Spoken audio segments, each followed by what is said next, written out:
There we go, that one. And waiting for Instagram to start as well, because we have to wait for the, wait everybody, I'm almost there. Yep. There we go. And live on Instagram as well. And hello everyone, it's 2:30-ish p.m. I'm sorry, 30 p.m. every Wednesday afternoon. You're watching Innovation Fika with me, Donny, here live today again from the studio in Stockholm, KTH, the university here. KTH Innovation, actually. As you know, every Wednesday afternoon, 2:30 p.m., I go live with my coffee break interview with fantastically interesting people talking about fantastically interesting things. And we have a short coffee break discussion, Fika, of course, meaning coffee break-ish in Swedish. And as usual, as you come online, I know that a bunch of you have signed up online as well, be it on LinkedIn or YouTube or Instagram. Please say who you are in the comments and start networking with yourselves as each other as well. And say hi to me and my guest, Melina, and welcome into the studio, Melina Pikkunen. Thank you so much. It's great of you to come here. I'm super happy to have you here. Yeah, it was kind of short notice, so here we are. But also, we have to think. Let's see. Is it Marta? Marta. Marta Caprali. Yes. That was yeah. So thank you, Marta, for thanks, Marta, giving the fantastic tip about Melina. She's now here, thanks to you, Marta. So I'm really happy about that. And Marta is here thanks to Kathy, who tipped me off about Marta. So it's all of the chain of events here. This is cool. Yeah. I'm enjoying this. I'm enjoying actually working my way through a chain of network as well, and getting to meet so many nice, wonderful people that I hadn't met before. So this is great. Yeah. So Melina, let's start with you as we start with everybody else. Let's ask you who are you and what do you do? Yes. So I'm Melina, and I am a service and UX designer. Now going on the 9th year. I am educated in art and design before that. And yeah, I'm passionate about listening. Yeah. And that's very central and core to what I do with the projects that I'm into. Yeah. And lately I've been working a lot with social sustainability, so youth in particular. Yeah, and their well-being. Yeah, I love the title when we were talking about what we were going to call this talk and what we were going to talk about, and I love the title that you had with listening your way to better innovation kind of thing. The art and act of you said act and I said art. The art and act of listening. Yeah, I think that's really cool because I think that's something that we as innovators as well, and the people I work with that have ideas, I think it's really, really interesting to understand how we can listen better.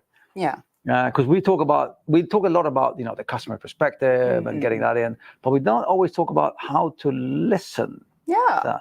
So, and I know that you have a different different. This comes from Theory U and Otto Scharmer from MIT. Yeah. And it's called the 4 fields of listening. Yeah. Where we have the downloading, the factual, the empathetic, and the generative. So, downloading, factual, empathetic. And generative. So let's go through them one by one. What is the first one? Downloading. Downloading is basically you hear what you expect to hear. Yeah. So you're looking from a filter of your past experiences. And so you hear the weather and you see the weather is like that. Okay, whatever. There's nothing new really there. Plus you're a lot in your biases as well, actually. Yeah. So even if you might hear new information, you're still like, what? So you're using your own filter also to. So that's so you kind of a biased listening thing there. Yeah, and a lot about facts. Yeah. The same with factual, where I am open to new information, and I might even ask about the new information, but I'm not so open to any kind of feeling or perspective or the experience itself. Oh, okay. Yeah. So the first two, the downloading and the factual, they're really in the realm of facts. Yeah, okay. And that's also important. Like we need those kind of ways to listen as well. But then when we get to the realm of experience, then we're talking about empathetic and generative.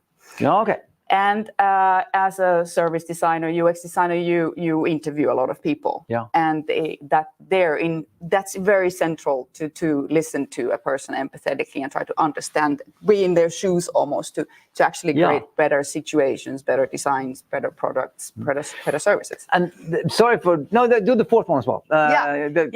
And And I think with the empathetic, actually, we need to open our hearts. Like if you really listen, it's a bodily thing. Yeah. With the factual, we're much more here. We're not really there. With the empathetic, we have to do that. Like you know how it is. If you listen empathetic, it's your heart where you're listening also from.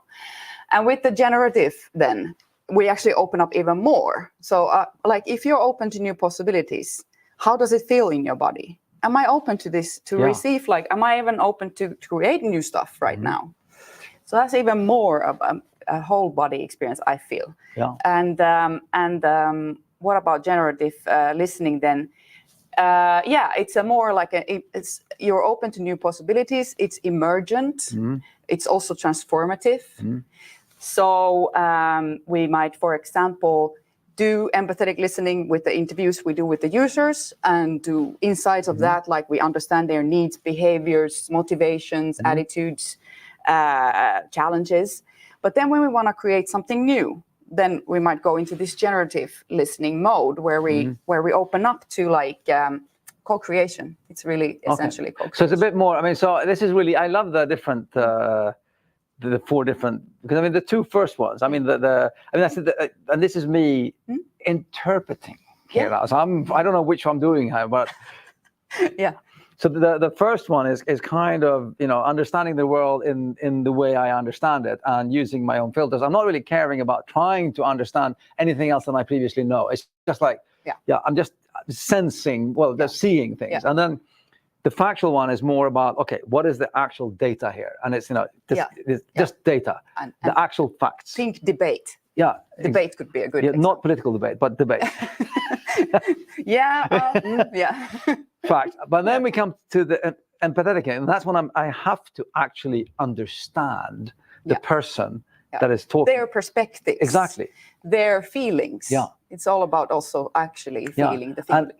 And please, I have my own reflection is that people sometimes, and well, I don't know how to express this, but I feel that sometimes people misunderstand the expression of empathy. And they confuse it with compassion or showing some kind of feeling sorry for somebody is like being empathetic. But that's not empathy per se. That's not it. That's not being in their shoes and actually trying to understand why and how they feel. Exactly. Right? Exactly. What is the perspective? Where is this person coming from? Exactly. And how does a situation, because we're all influenced in different ways. Yeah. So, and that's because we're all different. Yeah. And then the last one, the generative one, that's more of an action-oriented thing where we're actually trying to... Yeah. We're trying to create something new, actually. Yeah. So we're tapping into this kind of collective intelligence, as you could say. Yeah. Like with the youth, we would interview them for the empathetics, for the insights, and then we understood that they're actually in a very normative system and that has certain values, and it's very difficult to talk about the system unless you kind of start creating it from their point of view. Yeah. And that's where we used the generative listening a lot. So we made a kind of a parallel world where we could say like, well, listen, we leave this world right here. Yeah. How would it be to learn in this world? Okay, that's interesting. Yeah. That's interesting. I mean, I've just today come out of a situation where I can, I mean, this is what you're talking about. It makes so much sense because I was moderating a panel debate just 2 hours ago here at KTH Innovation, and at the same time there was a huge demonstration going on, student demonstration, Gaza demonstration. I hear it right now. Yeah, we can hear it in the background there, and it was so interesting because if you're talking about these four different perspectives, it's so easy to do like the first, you hear and you see something and you react based on you and your what you know, values and what you know, and everything like that. That was the first sort of kind of reaction. And then there's, of course, a fact about what's actually going on here. You know, what's actually, what's actually here. Who are these people? And who are these people? And what do they actually want, kind of thing. Yeah. And then, the empathetic part is, but at least trying to understand then what are they actually trying to achieve, and what are they actually, why is it so important for them, and what's driving them, and it's really, really interesting how what you've just described, the different cycles one went through as being, because we were in the, you couldn't sort of avoid it because they were just by us sort of kind of thing. You said something about the water balloons on the window. Oh yeah, exactly. Yeah. But it was really interesting to also, and then of course one would have wanted to come to the fourth part, of course. I would have loved to have spoken to them and get into a point where I could actually speak and understand more, and also hopefully would have been able to get to a point where one could have also come into the fourth more constructive. And what if not this, then what? Yeah, exactly. Yeah. So maybe there's something about generative demonstrations. I don't know, but it's just interesting reflection on what you've just said. That's it's framing that in how we actually react. That's super interesting. But you've practiced this in a very specific project in Södertälje. Yes, right? With youth that.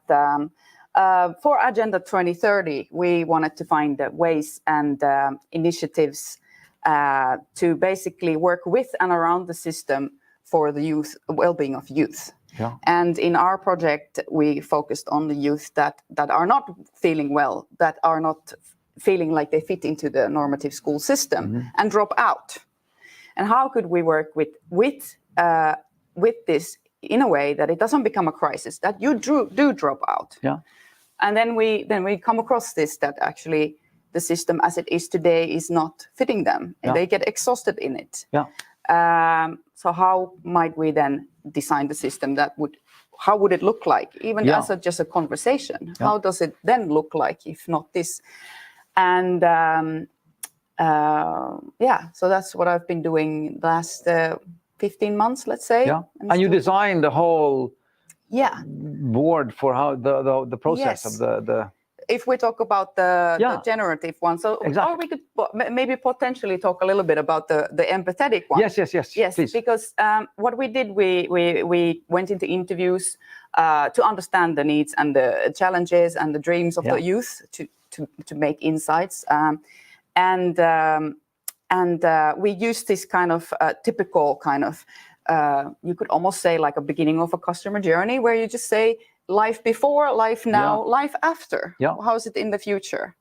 And we use this because we usually do that in these interviews. And what was so fantastic is that the youth coach and the teacher at that place thought that our interview technique was so fast to get to know these youth that we created a sort of an interview guide, what he and they are now using to learn to understand and learn about their situations faster and create this relationship of trust. Yeah. And how did you get to a point where you got them to sit down with you and actually open up? I find it for me.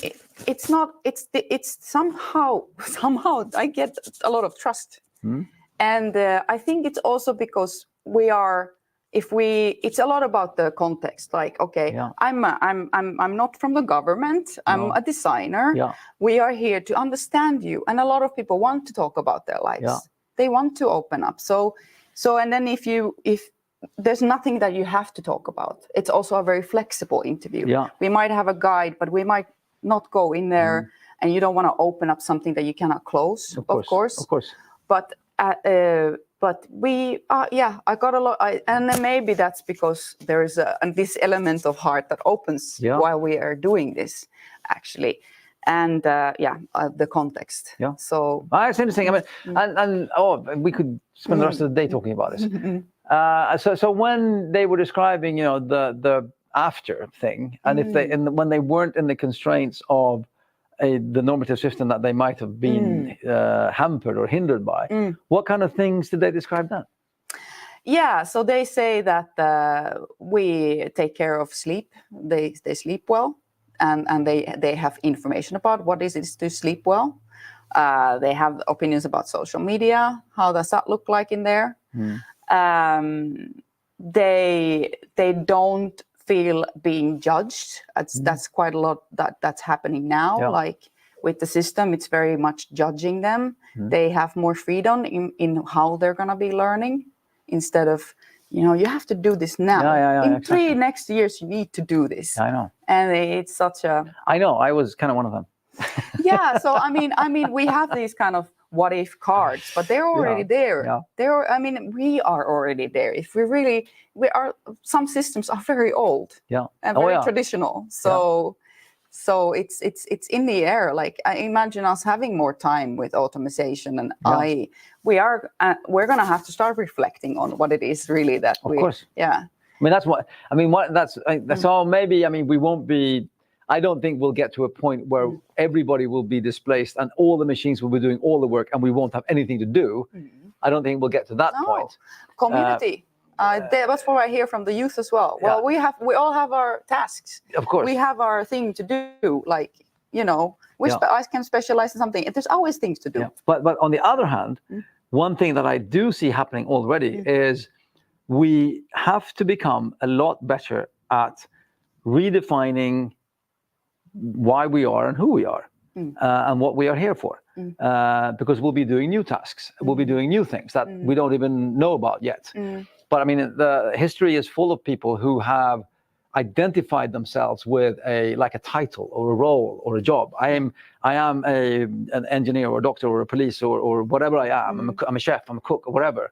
I'm a cleaner, whatever I am. It's the identification of my role. I mean, our system is built around this going to work thing. And that is so ingrained. So when you take away those things and we start taking away roles, that's a traditional thing that is that don't focus on the product, focus on the purpose. But the same thing goes for human beings. I mean, I think we need to learn how to redefine and look more about who we are and why we are more than what we are as in the title per se, because that is very short-sighted.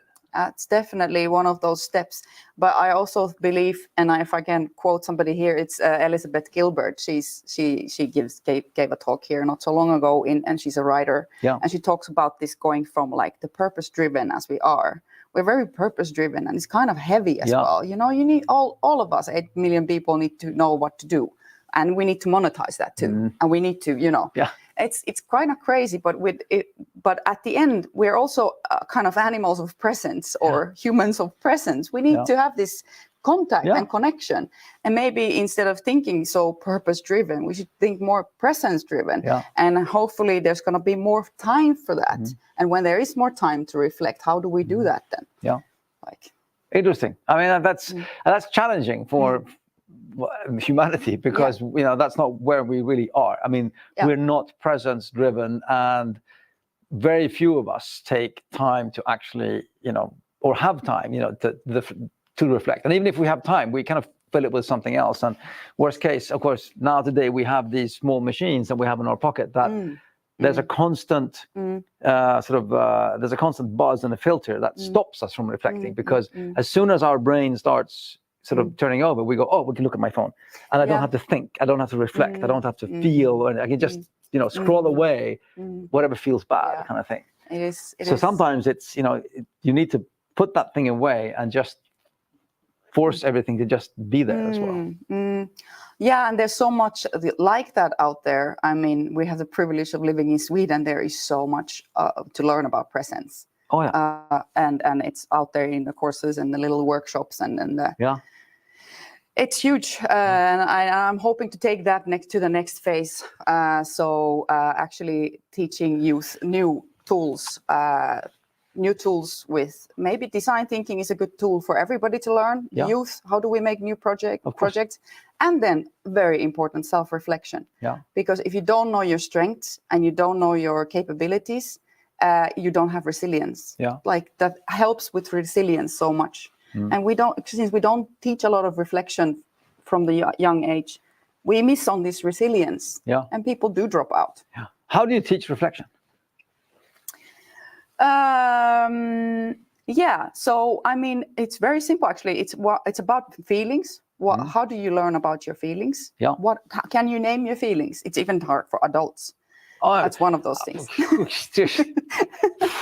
Don't get started on adults trying to name their feelings. It's kind of.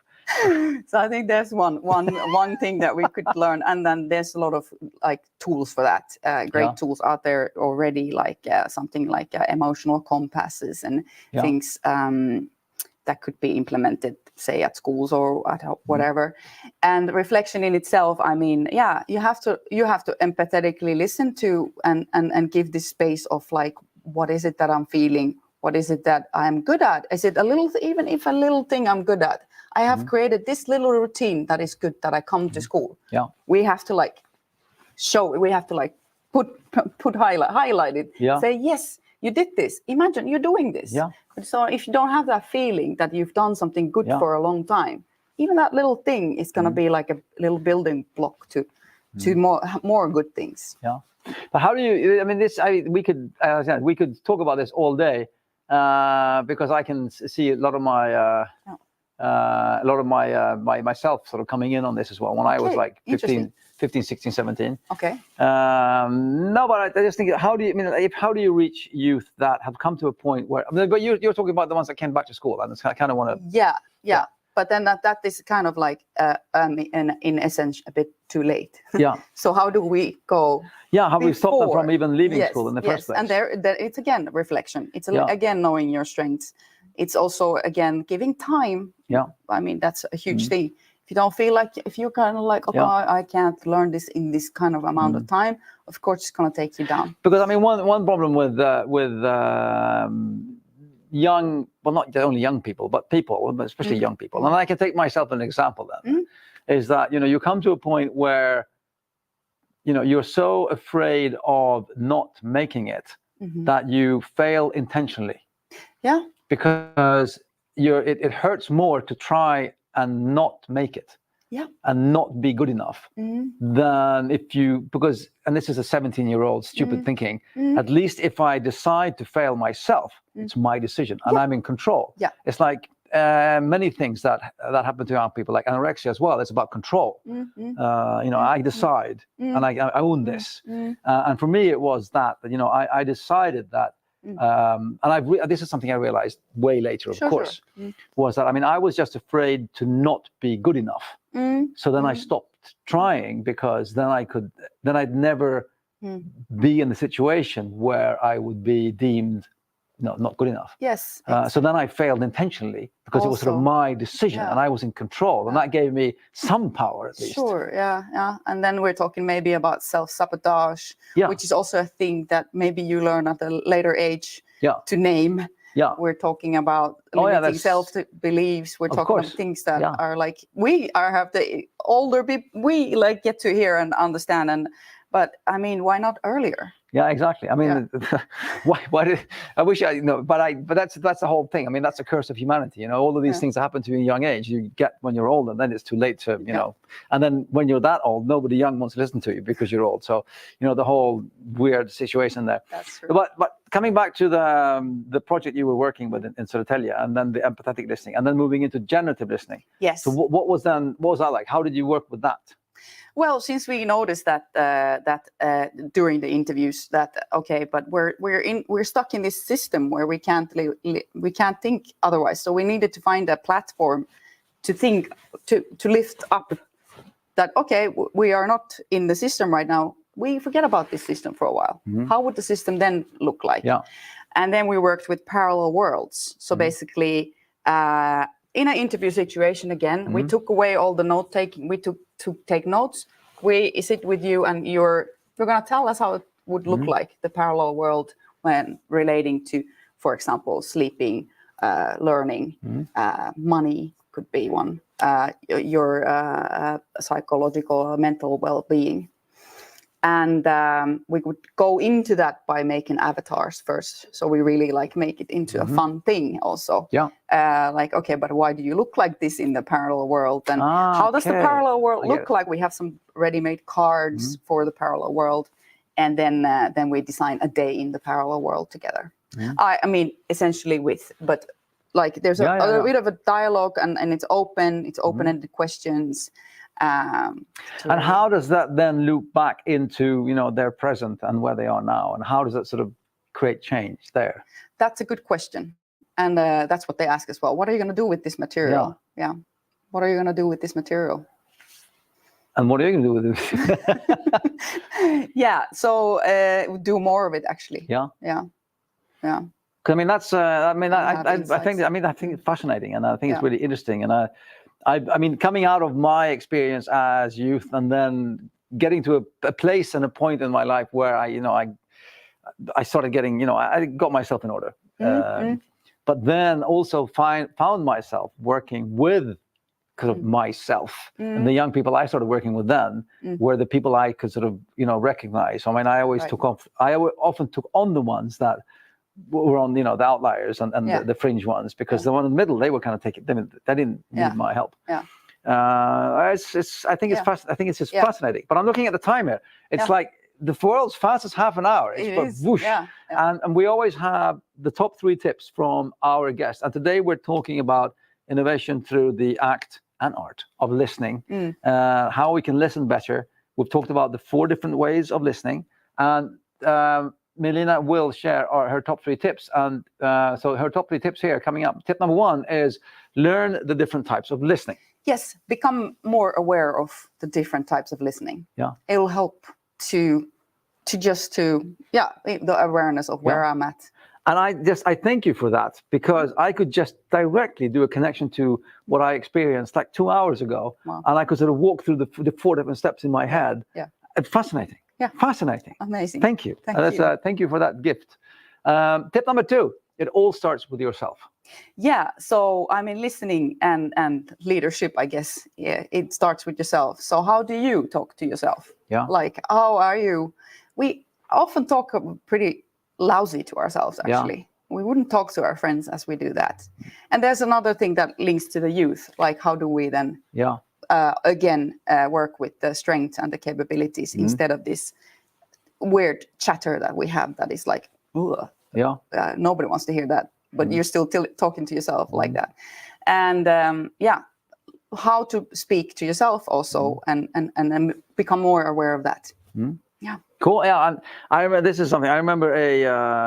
There was a guy that he was talking about his I think it was his 4-year-old daughter that was skiing or something like that, and he was listening to her as she was and she was talking to herself all the time, and she was going, I'm going to go to the left and I'm going to go to the right, and this is oh no, I fell down, I'm going to get up again and I'm going to try again. And she was really sort of she working with herself, and was really pepping herself going down. And he was like, wow, I wish we could do that more as as we grow up as well. When do we lose that self-affirmation dialogue with ourselves and start in teenagers, and when we go the other way and really start pulling ourselves down as well.